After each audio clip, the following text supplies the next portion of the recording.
My name is Brooke Harrison, and I'm 31 years old. I thought I knew what humiliation felt like until my 19-year-old nephew Tyler stood up at our annual family reunion, swayed drunkenly in front of 100 relatives, and announced that I was just the sad aunt who buys love, because nobody actually wants me around. The silence that followed was deafening. Every pair of eyes in my sister's Connecticut mansion turned to stare at me, their expressions ranging from shock to pity to sudden understanding. But what cut deepest wasn't Tyler's words or the family's stares. It was the satisfied smirk I caught on my sister Diana's face, before she quickly replaced it with manufactured concern. Before we dive into how this nightmare unfolded, let me know where you're watching from in the comments below. Hit that like button if you've ever felt betrayed by someone you trusted, and don't forget to subscribe, because this story gets much darker before it gets better. Trust me, you won't believe how far family can go to destroy each other. The relationship between Diana and me had always been complicated, but I never imagined it would lead to this moment of public humiliation. Diana, my older sister at 34, had been the golden child growing up, while I was the studious one who worked twice as hard for half the recognition. When our parents died in a car accident 3 years ago, I thought grief might finally bring us closer together. Instead, it seemed to drive an invisible wedge between us that I couldn't understand. Looking back now, I can see how my financial success became the poison in our relationship. As a marketing director for a Fortune 500 company, I earned more than Diana's part-time job at a local boutique could ever provide. But I never flaunted it. Instead, I tried to use my resources to help my family. I paid for Diana's dream wedding when she married her husband Kevin, a struggling musician who barely made ends meet.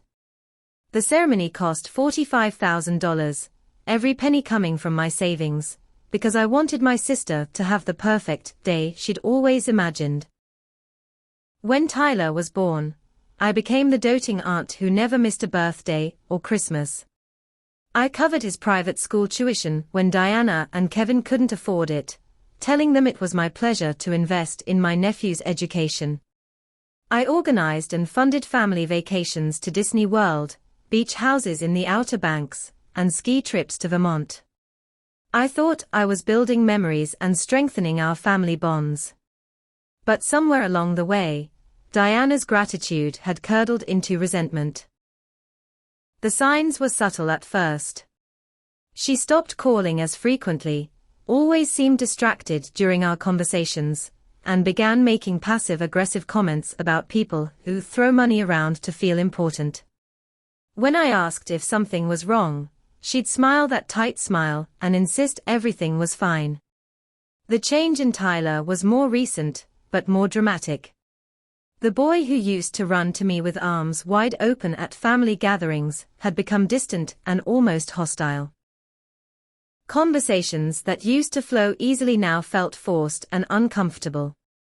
He'd roll his eyes when I asked about school or his interests, giving one-word answers that made me feel like an unwelcome stranger. I blamed it on typical teenage behavior, never imagining that Diana was systematically poisoning my relationship with my nephew. After Tyler's public outburst, as family members began to disperse with uncomfortable murmurs and sideways glances, I overheard a conversation that made my blood run cold. Tyler's girlfriend Chloe was giggling with her friends near the dessert table, apparently unaware that I was standing just around the corner. Diana promised Tyler a brand new Mustang if he finally told everyone what his aunt was really like, she whispered excitedly. She said it was time someone put that woman in her place for trying to buy Tyler's love away from his real family. The pieces began falling into place with sickening clarity. This wasn't a drunken mistake or teenage cruelty. This was a calculated attack orchestrated by my own sister.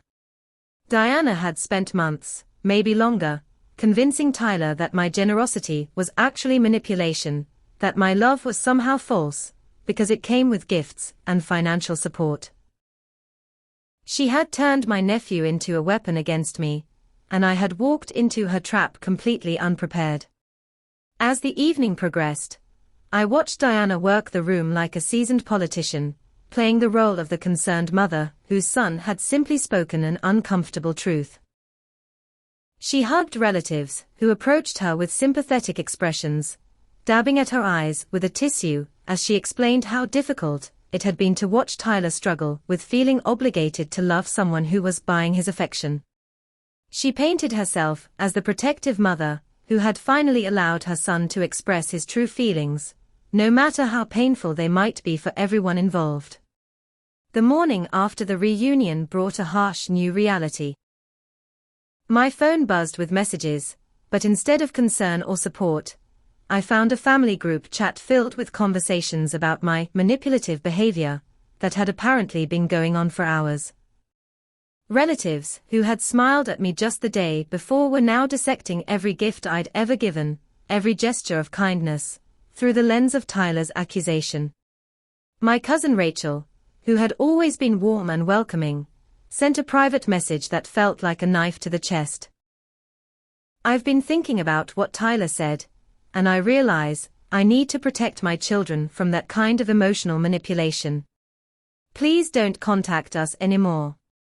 When I tried calling her to explain, she let it go to voicemail. The woman who had begged me to be godmother to her daughter was suddenly treating me like a dangerous stranger. Uncle Frank, my father's brother, who had given me his prized pocket watch last Christmas, showed up at my apartment demanding it back. "If Tyler's right about you buying love, then I can't be sure my gift wasn't influenced by all those expensive presents you've been giving around," he said, his weathered face hard with suspicion. The watch had belonged to my grandfather, and Frank had given it to me because he said I was the only one in the family who truly appreciated its history. Now he acted like I had somehow coerced him into that decision.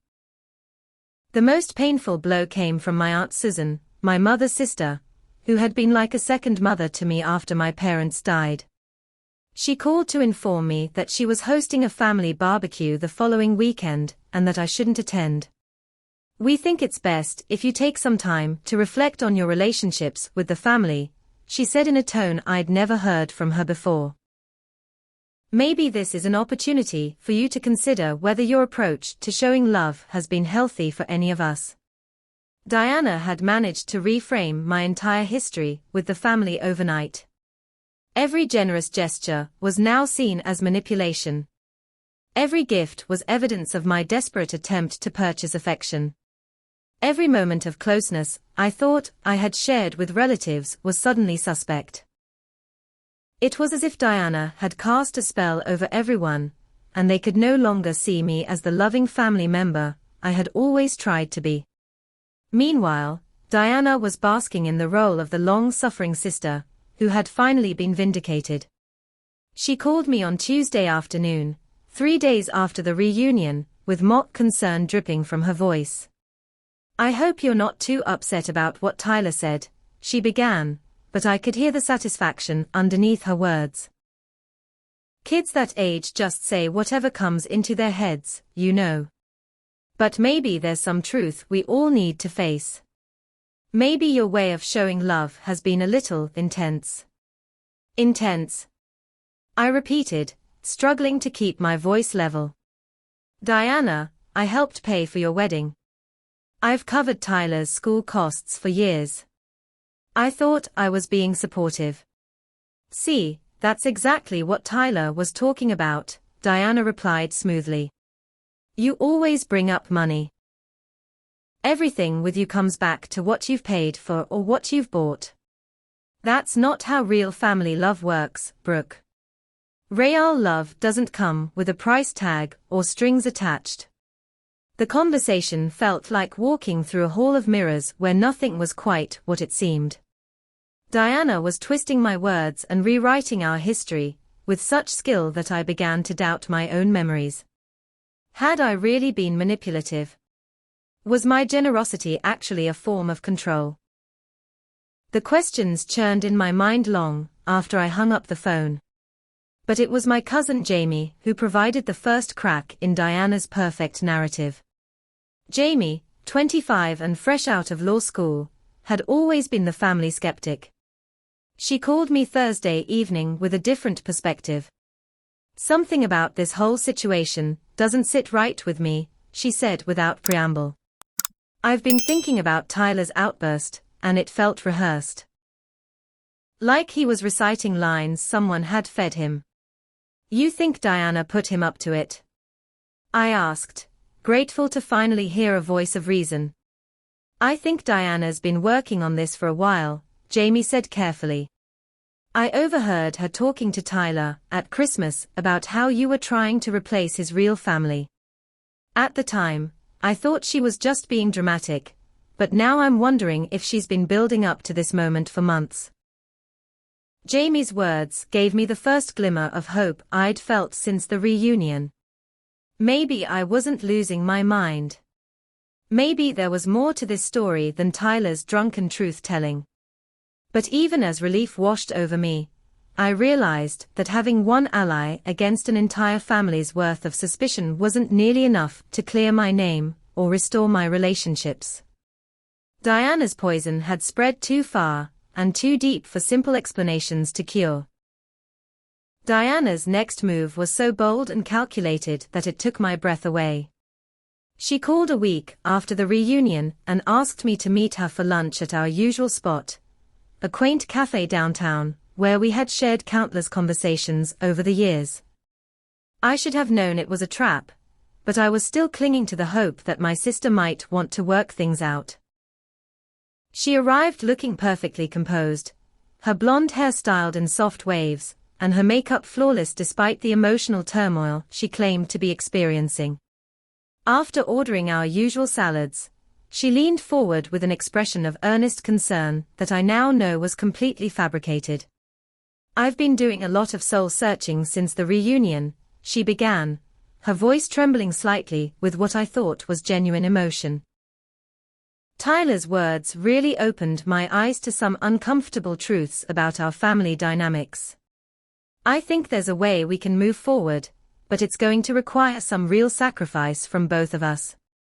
I leaned in, desperate to hear any path toward reconciliation. "What do you have in mind?"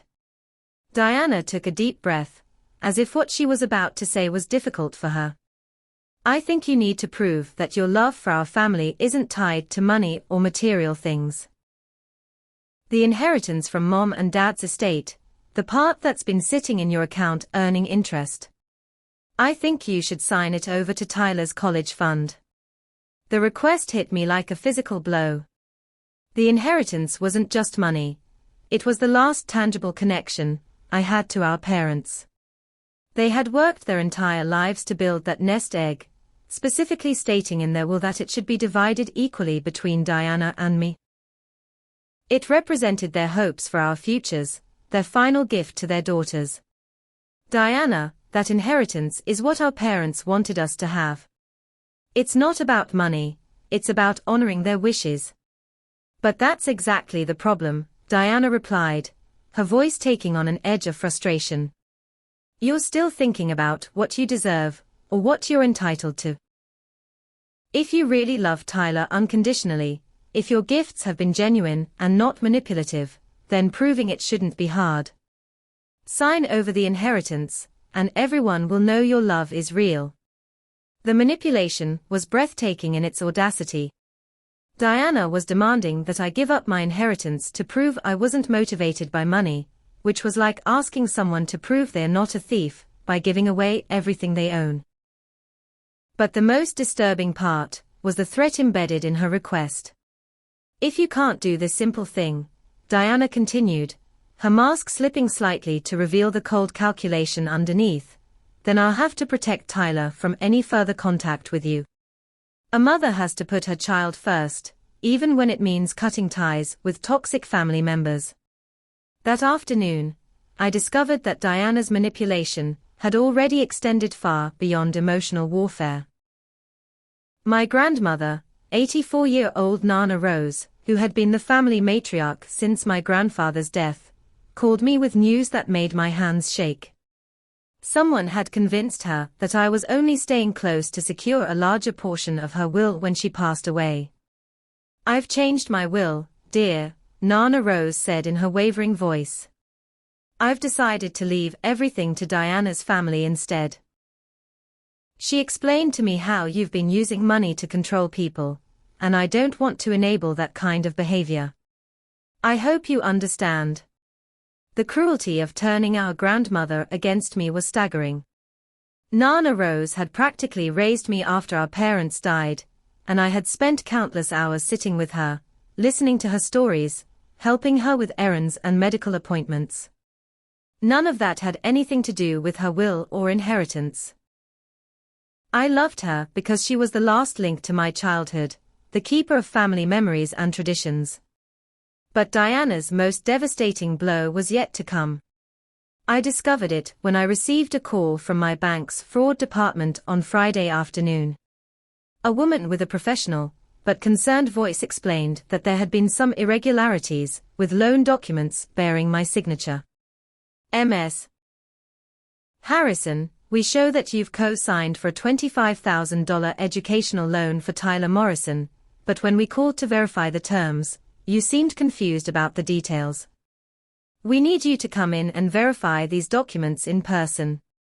I had never co-signed any loan for Tyler.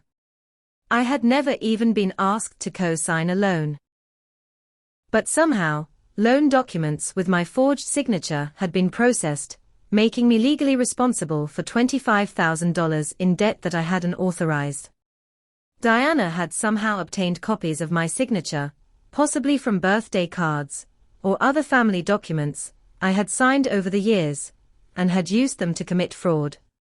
When I confronted Diana about the forged loan documents, she had the audacity to act surprised and concerned. "Oh my goodness, Brooke, are you sure you didn't sign something for Tyler's college? You've been so generous with his education expenses. Maybe you forgot." The gaslighting was so smooth and practiced that I almost doubted my own memory.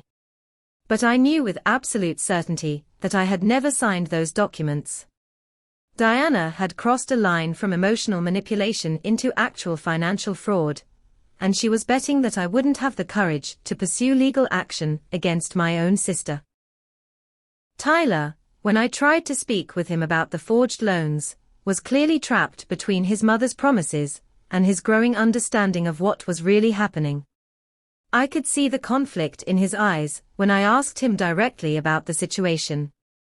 Diana had promised him a new Mustang, his dream car, in exchange for his performance at the reunion. But as the consequences of his actions became clear, I could see him beginning to question whether the price was worth it. "I didn't know about the loan stuff," he mumbled, refusing to meet my eyes. "Mom said you had agreed to help with college costs. She said you were happy to do it because you love me." But when I asked him to tell the truth about what his mother had coached him to say at the reunion, Tyler's loyalty to Diana won out over his conscience. "I can't go against my mom," he whispered. "She's all I have left if you're really as bad as she says you are." Diana's campaign of destruction wasn't content to remain within the boundaries of family drama. 2 weeks after the reunion, I received a call that made my blood run cold. My supervisor, Janet Wilson, asked me to come in for an urgent meeting regarding some concerning information that had been brought to the company's attention. I sat across from Janet in her sterile office, watching her uncomfortable expression as she explained that someone had contacted Human Resources with allegations that I had been embezzling company funds to finance an extravagant lifestyle and family gifts. The caller, who identified herself as my concerned sister, had provided specific details about expensive family vacations, private school tuitions, and lavish gifts that seemed inconsistent with my salary level. "I have to ask you directly, Brooke," Janet said, her voice strained with professional courtesy. "Have you been using company resources for personal expenses?" The caller seemed to have very detailed information about your spending patterns and family financial contributions. The room seemed to spin as I realized the scope of Diana's vindictiveness. She had taken our private family business and weaponized it against my professional life, twisting my legitimate earnings and careful financial planning into evidence of corporate theft. Every gift I had given, every family vacation I had funded, every gesture of generosity was now being presented as proof that I was stealing from my employer. "Janet, I can provide bank statements, tax returns, anything you need to verify that my personal spending comes from my own income and savings," I said, trying to keep the desperation out of my voice. "My sister is going through a difficult time, and I think she's not thinking clearly about the implications of these accusations." But the damage was already done. An internal investigation was launched, and I was placed on unpaid administrative leave pending its completion. My access to company systems was revoked, my corporate credit card was cancelled, and my colleagues began treating me with the suspicious politeness reserved for potential criminals. The career I had built over 10 years of dedicated service was suddenly hanging by a thread, because my sister had decided to destroy every aspect of my life. The investigation process was humiliating and invasive. Financial auditors combed through years of my personal and professional expenses, looking for any discrepancy that might support Diana's allegations. My bank accounts were scrutinized, my credit card statements were analyzed, and my spending patterns were dissected with forensic precision. The fact that I was completely innocent didn't make the process any less degrading. Meanwhile, Diana's character assassination campaign had spread beyond our immediate family. She had contacted mutual friends, neighbors, and acquaintances with carefully crafted stories about my concerning behavior and unhealthy obsession with Tyler. She presented herself as the worried sister who had finally found the courage to speak up about my psychological instability and financial impropriety. Sandra Mitchell, a close friend, who had been part of our social circle for years, cornered me at the grocery store with an expression of righteous indignation. "I can't believe you've been lying to all of us about where your money comes from," she said loudly enough for other shoppers to hear. "Diana told me everything about your embezzlement and how you've been manipulating that poor boy with stolen money. I thought I knew you, but I guess people can really hide their true nature." No amount of explaining could convince Sandra that Diana was lying. She had already decided that my protests were just more manipulation, more lies from someone she now saw as fundamentally dishonest. The friendship we had built over years of shared experiences dissolved in a single conversation, another casualty of Diana's systematic campaign to isolate me from every support system in my life. The stress of the investigation began taking a physical toll. I wasn't sleeping, was barely eating, and found myself jumping at every phone call or email, expecting more bad news. My apartment felt like a prison where I waited for the next attack, the next revelation of how Diana had poisoned another relationship or destroyed another aspect of my life. But the lowest point came when I realized that Diana's plan was working exactly as she had intended. I was becoming isolated, desperate, and increasingly willing to consider her demands, just to make the nightmare stop. The woman who had once been confident in her relationships and secure in her professional life was now questioning every decision she had ever made, wondering if there was some truth to the accusations that everyone seemed so ready to believe. Tyler called me during this dark period, his voice small and confused. "Aunt Brooke, are you really in trouble with the police? Mom says you might go to jail for stealing money from your job." Hearing my nephew's frightened voice broke something inside me. Diana wasn't just destroying my life, she was traumatizing her own son by making him believe that the aunt who had loved him since birth was actually a criminal who had been using stolen money to manipulate him. The psychological damage she was inflicting on Tyler in her quest to destroy me was perhaps the cruelest aspect of her entire scheme. "Tyler, I need you to listen to me carefully," I said, trying to keep my voice steady. I have never stolen anything from anyone. I work hard for my money, and everything I've given you and your family came from my own earnings. Your mother is telling people things that aren't true, and I don't understand why, but I need you to know that I love you regardless of what happens. But I could hear Diana's voice in the background, calling Tyler away from the phone before he could respond. The conversation ended abruptly, leaving me with the devastating realization that I might never get the chance to repair my relationship with my nephew, even if I somehow managed to clear my name and restore my reputation. Diana's next assault was so calculating and cruel that it revealed a level of manipulation I hadn't thought possible from my own sister. 3 weeks into my work suspension, I received a frantic call from my cousin Rachel, the same Rachel who had cut contact with me after Tyler's reunion outburst. "Brooke, I know we haven't been speaking, but Tyler is in the hospital." Rachel's voice was shaky with concern. "Diana called everyone saying he had some kind of breakdown because of the stress from your situation. She says the doctors think it might be serious." Despite everything that had happened between us, Tyler was still my nephew, and the thought of him in medical crisis overrode all other considerations. I rushed to Riverside General Hospital, my mind racing with worry and guilt. Had my attempts to defend myself somehow contributed to Tyler's health problems? Was Diana right that my presence in his life had become toxic? When I arrived at the hospital, I found the waiting room filled with concerned family members. But the reception I received was far from welcoming. Uncle Frank physically blocked my path to the elevator, his face stern with disapproval. "Diana specifically asked that you not be here," he said firmly. "The doctors said stress is making Tyler's condition worse, and your presence would be harmful." "Frank, he's my nephew. I just want to make sure he's okay." "Your nephew who you've been manipulating and confusing with stolen money." Frank's voice carried the weight of absolute conviction. "The boy who had to publicly humiliate himself, just to break free from your psychological control. Diana's right to protect him from any more contact with you." I spent 6 hours in that waiting room, getting periodic updates filtered through family members, who made it clear that I was unwelcome, but too persistent to completely ignore.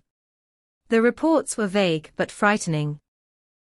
Tyler was experiencing severe anxiety, panic attacks, and what the doctors were calling stress-related physical symptoms. Diana had painted a picture of a young man so traumatized by my emotional abuse that his body was breaking down under the psychological pressure. What I didn't know at the time was that Tyler's medical crisis was largely fabricated. Diana had brought him to the emergency room claiming he was having chest pains and difficulty breathing, symptoms that could easily be attributed to anxiety or stress. She had coached him to describe his symptoms in ways that would suggest severe psychological trauma, and she had primed the medical staff to see his condition as the result of family dysfunction rather than teenage dramatics. The attending physician, Dr. Stevens, was young and overwhelmed by Diana's dramatic presentation of Tyler's supposed psychological history. Diana had arrived armed with detailed stories about my pattern of emotional manipulation, complete with examples of how my financial gifts had created unhealthy dependency and confusion in Tyler's developing psyche. She presented herself as the concerned mother who had finally intervened to protect her son from further psychological damage. Tyler, caught between his mother's coaching and his own confused emotions, played his part in the medical theater. He described feeling trapped by my expectations, guilty about accepting my gifts, and confused about whether my love was genuine. These were real emotions, but they had been carefully cultivated by Diana's months of psychological manipulation, not by any actual wrongdoing on my part. Diana's masterpiece was the GoFundMe campaign she launched the next day. Titled, "Help Tyler Recover from Family Trauma," the fundraising page told a heart-wrenching story of a teenage boy who had been psychologically manipulated by a relative using financial coercion. Diana included carefully selected photos of Tyler looking young and vulnerable, along with edited snippets from his reunion outburst that made it sound even more damning out of context. The response was overwhelming. Friends, neighbors, acquaintances, and complete strangers donated money to help Tyler receive the specialized therapy Diana claimed he needed to recover from my emotional abuse. The fund raised $8,000 in the first 48 hours, money that Diana claimed would go toward Tyler's treatment, but which she actually used to pay down her own credit card debt and fund the new Mustang she had promised Tyler. Social media amplified Diana's narrative exponentially. She posted regular updates about Tyler's recovery process, always framing his struggles in terms of the lasting damage caused by my manipulation. Friends and family members shared her posts with comments expressing outrage at my behavior and admiration for Diana's strength in protecting her son.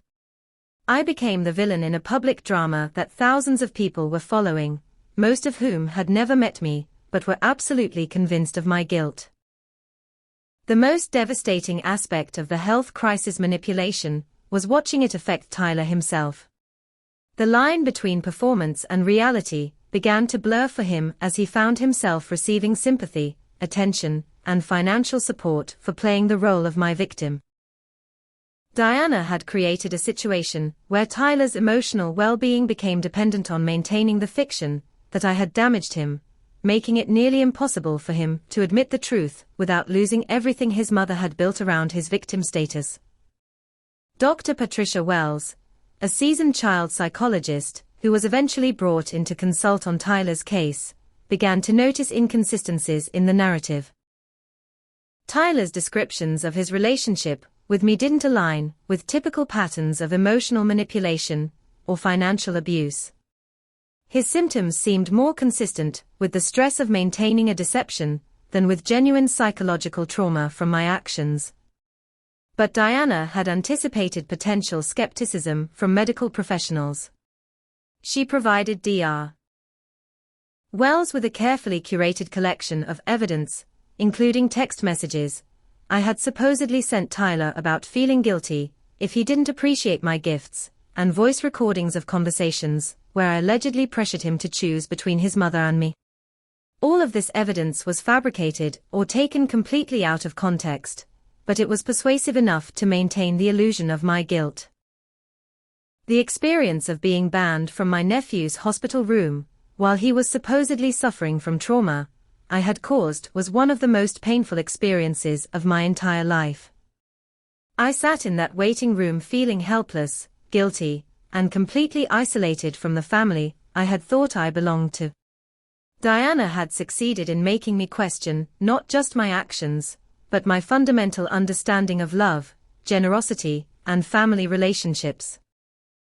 As I drove home from the hospital that night, I seriously considered whether Diana might be right about me. Maybe my generosity had been manipulative. Maybe I had damaged Tyler without realizing it. Maybe the loving relationship I thought we had was actually something darker and more harmful.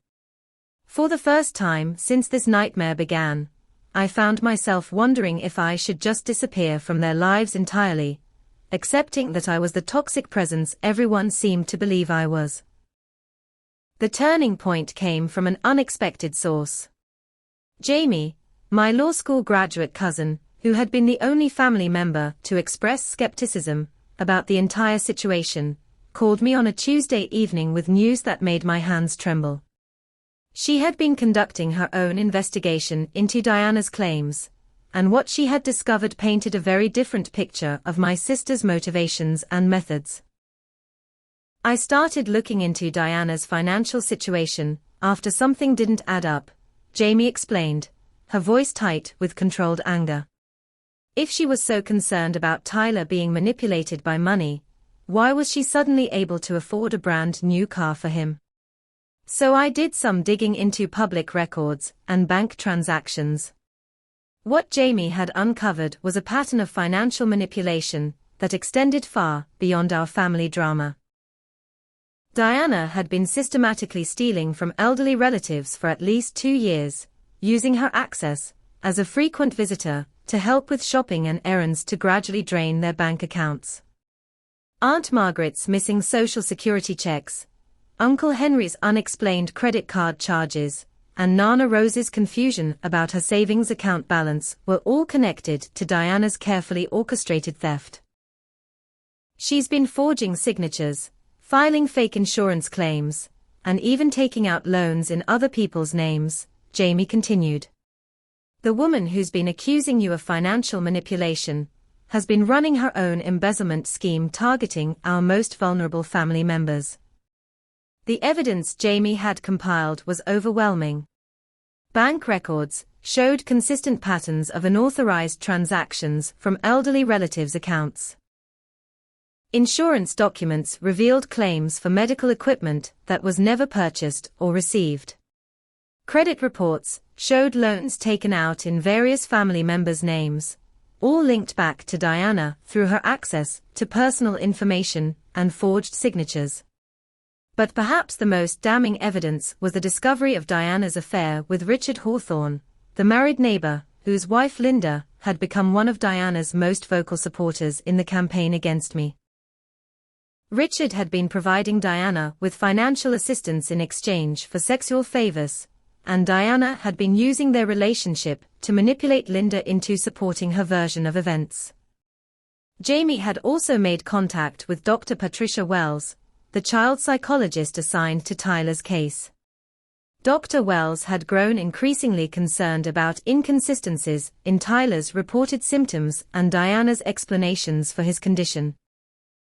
When Jamie presented her with evidence of Diana's broader pattern of deception, Dr. Wells agreed to cooperate with a more thorough investigation into the family dynamics. Tyler never attended the therapy sessions his mother claimed to be paying for, Dr. Wells revealed during a private meeting at her office. Diana would drop him off at the building, but he would leave through another exit and spend the hour at a nearby coffee shop. When I asked him about his treatment progress, he seemed confused about what he was supposed to be recovering from. The revelation that Tyler's therapy was entirely fictional explained why Diana had been so confident about his progress and had been able to provide such detailed updates to the GoFundMe donors. She had been making up both the sessions and Tyler's responses, creating an elaborate fiction about his recovery from trauma that never existed. With Jamie's legal background and Dr. Wells' professional expertise, we began building a comprehensive case against Diana's fraudulent activities. The private investigator Jamie recommended, a former police detective named Michael Torres, agreed to take on the case after reviewing the preliminary evidence. Torres had experience with family fraud cases and recognized the sophisticated nature of Diana's manipulation tactics. Torres's investigation uncovered even more disturbing evidence. Diana had been intercepting mail intended for me, including letters I had sent to Tyler attempting to maintain our relationship and explain my side of the story. She had created email accounts using my name to send threatening messages to family members, making it appear that I was becoming increasingly unstable and dangerous as my alleged crimes were exposed. The forged loan documents were traced to a specific branch office where Diana had appeared with falsified identification documents, claiming to be my designated financial representative. Security camera footage showed her signing the loan papers with a practiced version of my signature, and bank employees remembered her because she had seemed unusually nervous and had asked several times about the legal implications of co-signing for educational loans. Perhaps most crucially, Torres discovered recordings that Diana had made of herself coaching Tyler on what to say at the family reunion. She had practiced his spontaneous outburst with him multiple times, refining his delivery to achieve maximum emotional impact. The recordings were stored on Tyler's phone, which he had forgotten to delete after the reunion.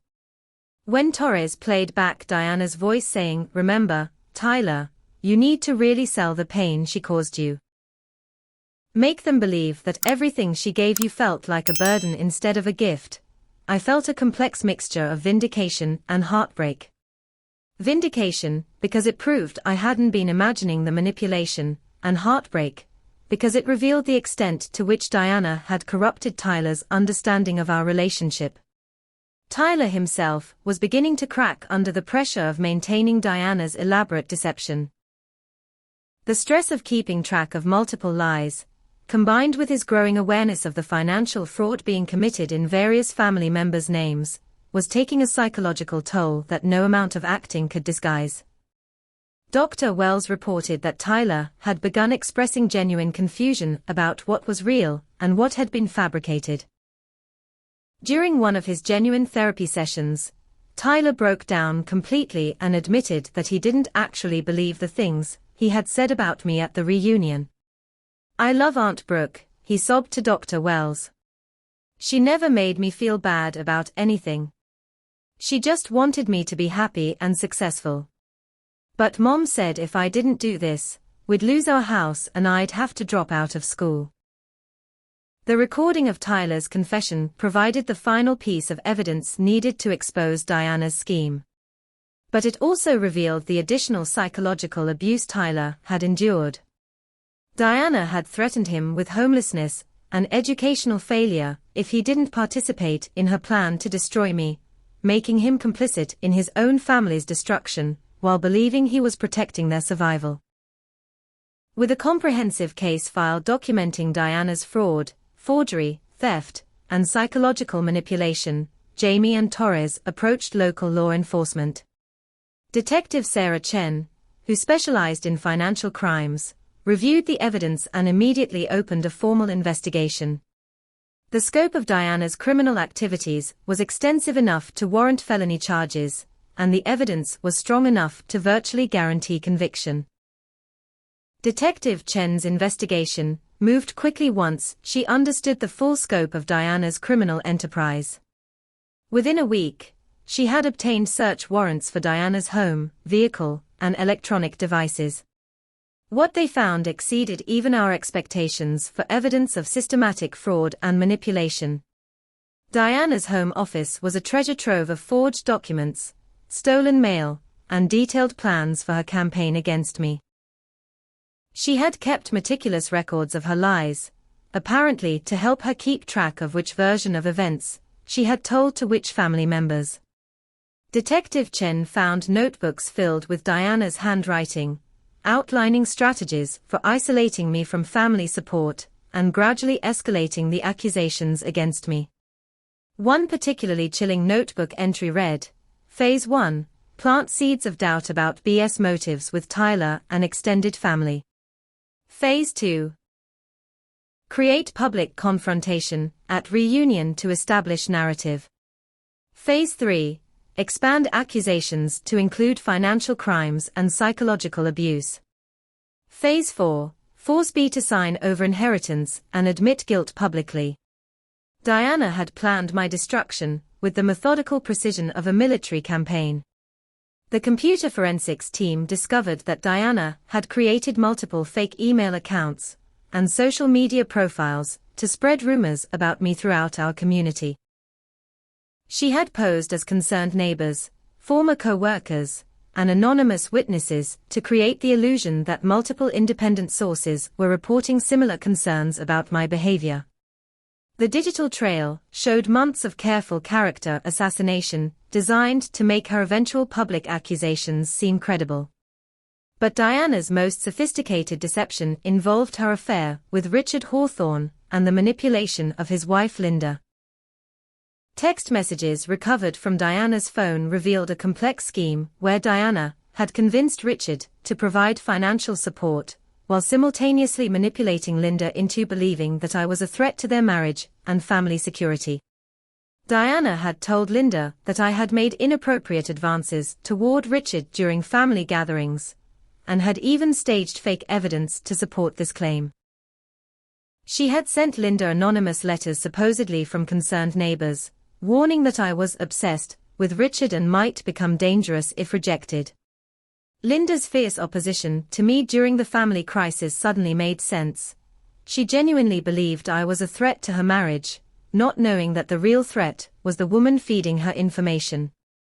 The scope of Diana's theft from elderly family members was staggering when fully documented. She had stolen over $60,000 from various relatives over the past 2 years, using their trust in her as a devoted family member to gain access to their financial accounts. The pattern was always the same: offer to help with shopping or bill paying, gradually gain access to account information, then begin making small unauthorized withdrawals that escalated over time. Nana Rose had lost almost $15,000 before becoming confused about her finances and changing her will. Uncle Henry had been billed for medical equipment he never received, funeral expenses for friends who were still alive, and insurance premiums for policies that didn't exist. The elderly victims had trusted Diana implicitly, never imagining that their helpful niece was systematically robbing them while they struggled with age-related confusion and physical limitations. The bank where Diana had forged my signature on Tyler's loan documents produced additional evidence of her fraudulent activities. She had attempted to open credit cards in my name, had tried to list me as a reference for her own loan applications without my knowledge, and had even attempted to access my personal banking information by claiming to be helping me with financial difficulties related to my supposed mental health problems. Dr. Wells provided professional testimony about the psychological abuse Tyler had endured throughout Diana's scheme. The recordings of coaching sessions revealed that Diana had threatened Tyler with abandonment, homelessness, and educational failure if he didn't participate in destroying my reputation. She had convinced him that his survival depended on maintaining the fiction that I had manipulated and abused him. Tyler has been living in a state of constant psychological stress, Dr. Wells explained in her report. His mother created an environment where expressing love or positive feelings toward his aunt became associated with potential catastrophic consequences for his family's well-being. This type of emotional coercion can cause lasting psychological damage, particularly in developing adolescents. The investigation also revealed that Diana's manipulation had extended to Tyler's girlfriend Chloe and her family. Diana had convinced Chloe's parents that I was an unstable influence who might become violent if confronted about my alleged crimes. She had coached Chloe to support Tyler's performance at the reunion and to spread gossip about my supposed financial improprieties among their social circle. My workplace investigation, which had been the source of tremendous stress and professional humiliation, was quickly resolved once Detective Chen shared evidence of Diana's fraudulent accusations. The company's internal affairs department discovered that every specific allegation Diana had made was contradicted by documented evidence of my legitimate earnings and careful financial management. Janet Wilson, my supervisor, called to personally apologize for the investigation and to offer my immediate reinstatement with back pay for the time I had lost during suspension. We're implementing new protocols to prevent false accusations from causing this kind of professional damage in the future, she assured me. We should have been more skeptical of anonymous accusations, especially ones that seemed designed to damage an employee's reputation rather than protect company interests. But perhaps the most important piece of evidence was Tyler's recorded confession to Dr. Wells, where he finally admitted the truth about our relationship and his mother's manipulation. With tears streaming down his face, Tyler had described the loving, supportive relationship we had shared before Diana began poisoning his perception of our bond. Aunt Brooke never made me feel like I owed her anything, Tyler had said through his sobs. When she gave me gifts or paid for things, it always felt like she was just happy to see me happy. She would ask about school and my friends and my dreams, and she really listened to my answers. She never made anything about money or debt or obligation. That was all Mom's interpretation, not reality. Tyler also revealed that Diana had been pressuring him to maintain the deception even after he began to understand its falseness.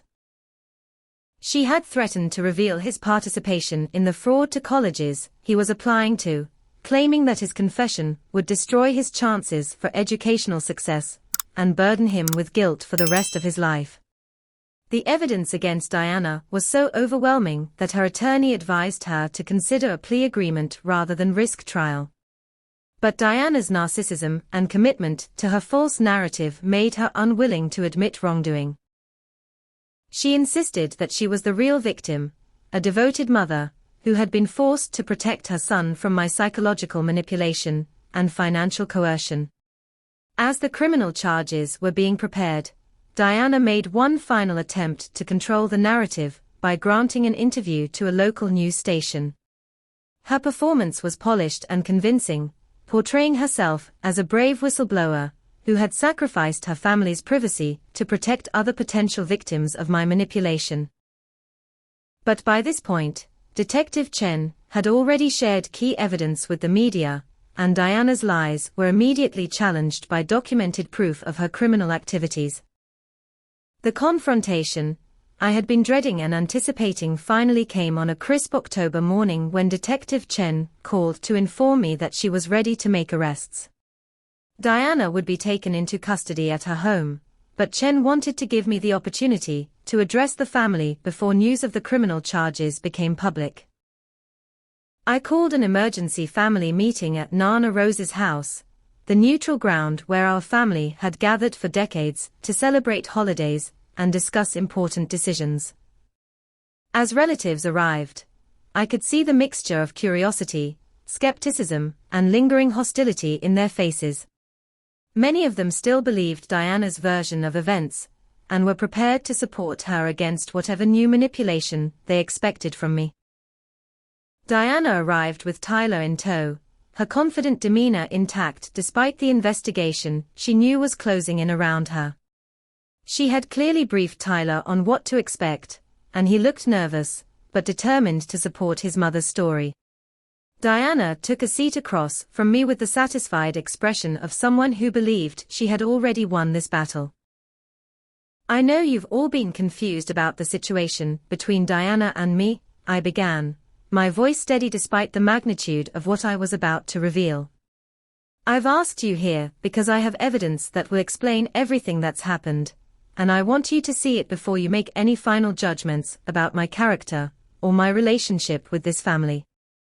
Jamie, who had been instrumental in building the case against Diana, began presenting the evidence methodically. Bank records, showing Diana's theft from elderly family members. Recordings of her coaching Tyler to deliver his reunion performance. Documentation of her fraudulent loan applications and forged signatures. The fabricated therapy sessions and fictional medical treatments she had claimed for Tyler's supposed trauma. As the evidence mounted, I watched the color drain from Diana's face. She began offering explanations for each piece of evidence, claiming that bank records were misinterpreted, that recordings were taken out of context, that documents had been fabricated by people trying to frame her. But the sheer volume and consistency of the proof made her protests sound increasingly desperate and unbelievable. The most powerful moment came when Jamie played Tyler's recorded confession to Dr. Wells. Hearing Tyler describe in his own words how Diana had threatened and manipulated him, how she had corrupted his understanding of our relationship, and how she had forced him to participate in destroying someone he actually loved, was devastating for everyone in the room. Tyler himself broke down completely when he heard his own voice explaining the truth about our relationship. The months of maintaining Diana's deception, combined with his growing understanding of the damage his performance had caused, overwhelmed his ability to continue the charade. "I'm sorry, Aunt Brooke," he sobbed, his voice breaking with genuine anguish. "I never wanted to hurt you. I was scared and confused, and Mom said terrible things would happen if I didn't do what she wanted."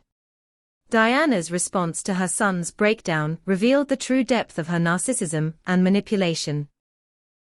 Instead of comforting Tyler, or accepting responsibility for the damage she had caused, she turned on him with vicious anger. "You're destroying our family with these lies," she hissed at Tyler. "Everything I did was to protect you from her manipulation, and now you're choosing her over your own mother." The family members who had supported Diana's narrative were forced to confront the reality that they had been deceived on a massive scale. Uncle Frank, who had demanded the return of his grandfather's watch, sat in stunned silence as he realized how thoroughly Diana had manipulated his perception of my character. Aunt Susan, who had uninvited me from family gatherings, wept openly as she understood the cruelty she had unknowingly participated in. Nana Rose, whose will Diana had manipulated and whose finances she had plundered, was perhaps the most heartbroken of all. "Diana, dear, how could you steal from your own grandmother?"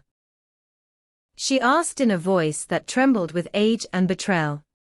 "I trusted you with my most personal affairs, because I thought you loved me." Diana's facade finally cracked, completely under the weight of universal family condemnation. Her carefully constructed image, as the protective mother and concerned sister, dissolved into the reality of a woman who had systematically betrayed everyone who trusted her. She began screaming accusations at me, claiming that I had fabricated all the evidence and bribed officials to frame her for crimes she didn't commit. "This is all part of Brooke's plan to steal Tyler from me," Diana shrieked, her composure completely shattered. "She's been plotting this for years, waiting for the right moment to destroy our family and take everything we have. Can't you see that she's the real manipulator here?" But her desperate attempts to shift blame rang hollow against the mountain of documented evidence. Detective Chen arrived with arrest warrants, just as Diana's meltdown reached its peak, leading her away in handcuffs, while she continued to scream about my supposed conspiracy against her and Tyler. The silence that followed Diana's arrest was profound and heavy with the weight of collective realization. Family members who had cut contact with me began offering tearful apologies, but their remorse couldn't immediately heal the damage that had been done to our relationships. Trust, once broken by such comprehensive deception, would take time and effort to rebuild. Richard Hawthorne's wife Linda arrived at the family meeting just as Diana was being taken into custody. She had discovered her husband's affair and Diana's manipulation independently, and she brought additional evidence of Diana's lies about my supposed advances toward Richard. Linda's face was streaked with tears as she apologized for believing Diana's false accusations and for contributing to my isolation during the family crisis. The local news stations that had covered Diana's initial accusations were forced to broadcast retractions and apologies for their role in spreading her false narrative. The GoFundMe account that had raised money for Tyler's fictional therapy was frozen and investigated for fraud. Donors who had contributed to what they believed was a legitimate medical fund discovered that their generosity had been exploited to support Diana's criminal activities. Tyler, freed from the burden of maintaining his mother's deception, but devastated by his role in my persecution, began the difficult process of understanding how thoroughly he had been manipulated. Dr. Wells recommended intensive therapy to help him process the psychological abuse he had endured and develop healthy coping mechanisms for the guilt and confusion he was experiencing. As I watched Diana being driven away in the police car, I felt a complex mixture of emotions. Relief that the truth had finally been exposed. Sadness for the family relationships that had been damaged, possibly beyond repair. And profound grief for the sister I thought I had known, who had never actually existed except in my naive imagination.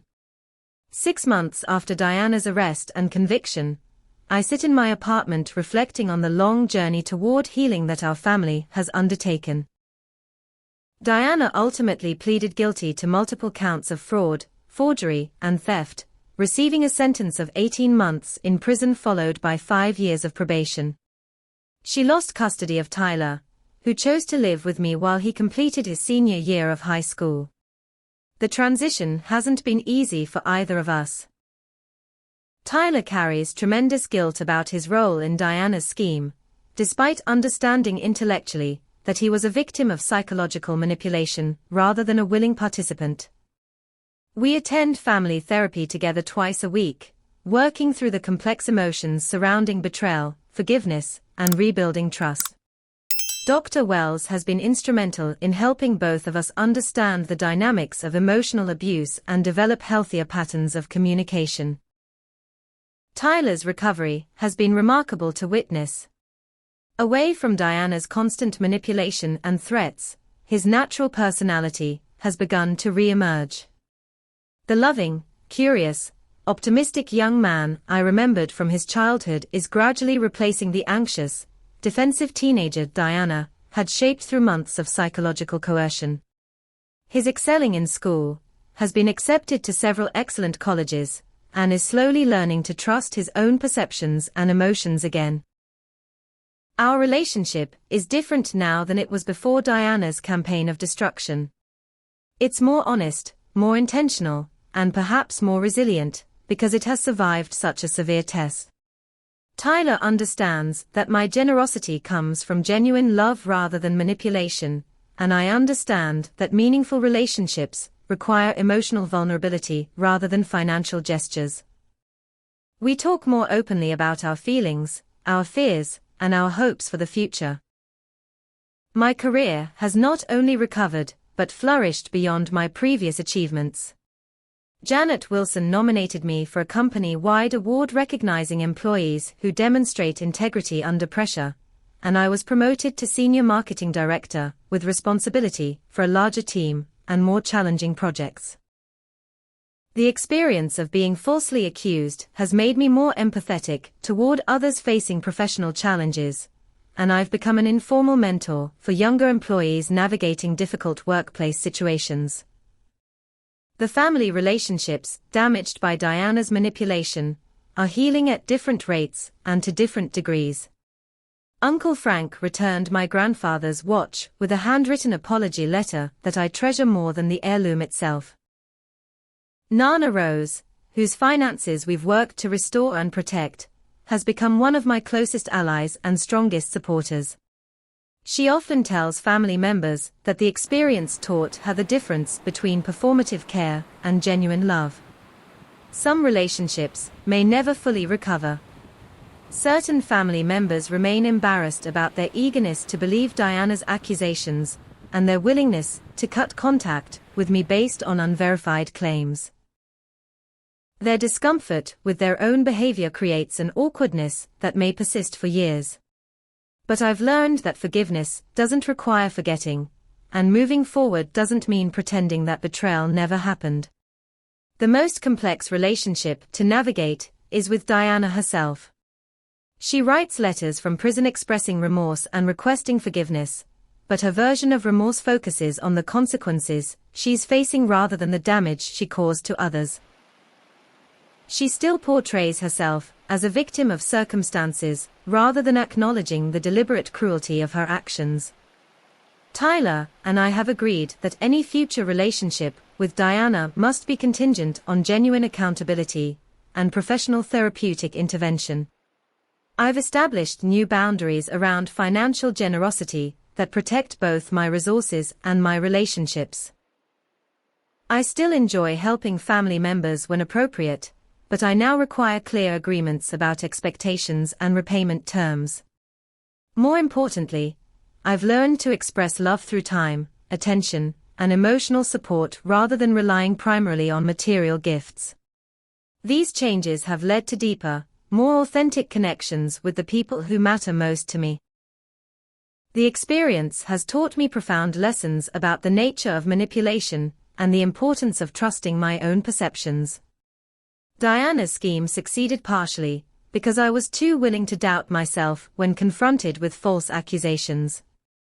I've learned to distinguish between appropriate self-reflection and destructive self-doubt, and to seek verification before accepting claims that contradict my direct experience. Perhaps most importantly, I've learned that resilience isn't about avoiding betrayal or preventing people from hurting you. Resilience is about maintaining your core values and sense of self even when others try to destroy them. Diana succeeded in damaging my relationships and threatening my reputation, but she never succeeded in making me become the person she claimed I was. Tyler graduates from high school next month and has chosen to attend college close to home, so we can continue building our relationship while he pursues his education. He's majoring in psychology, inspired by his own experience with Dr. Wells and motivated to help other young people who face family manipulation. His strength and wisdom often amaze me, and I'm proud to be part of his journey toward adulthood. The legal proceedings have concluded, but their impact continues to ripple through our extended family. Several elderly relatives have strengthened their financial security measures after learning about Diana's theft. Family gatherings now include more open communication about concerns and conflicts rather than the polite avoidance that allowed Diana's manipulation to flourish undetected. I've started speaking at community workshops about financial elder abuse and family fraud, sharing our story to help others recognize the warning signs of manipulation. The response has been overwhelming, with many people sharing similar experiences of having their generosity weaponized against them by family members or close friends. These conversations have helped me understand that our experience, while devastating, is unfortunately not unique. As I look toward the future, I feel cautiously optimistic about the relationships and opportunities ahead. The family I'm building with Tyler is based on honesty, mutual respect, and genuine care for each other's well-being. We've learned that love isn't diminished by boundaries, and that healthy relationships require both generosity and discernment. The question that haunts many betrayal survivors is whether they should have seen the signs earlier, or could have prevented the damage by being more suspicious. I've come to believe that Diana's scheme succeeded because of its sophistication, not because of my naivety. She spent years building trust before exploiting it, and she understood our family dynamics well enough to make her accusations seem plausible. Some bonds are worth fighting for, others are worth walking away from, and wisdom lies in knowing the difference. I fought for my relationship with Tyler because I could see the loving person beneath Diana's manipulation. I walked away from the relationship with Diana because her behavior demonstrated a fundamental lack of empathy and accountability that makes authentic connection impossible. What have you learned about recognizing manipulation in your own relationships? Have you ever had to rebuild trust after a major betrayal, or set new boundaries with someone you love? Share your experiences in the comments below because your insights might help someone else who's facing similar challenges.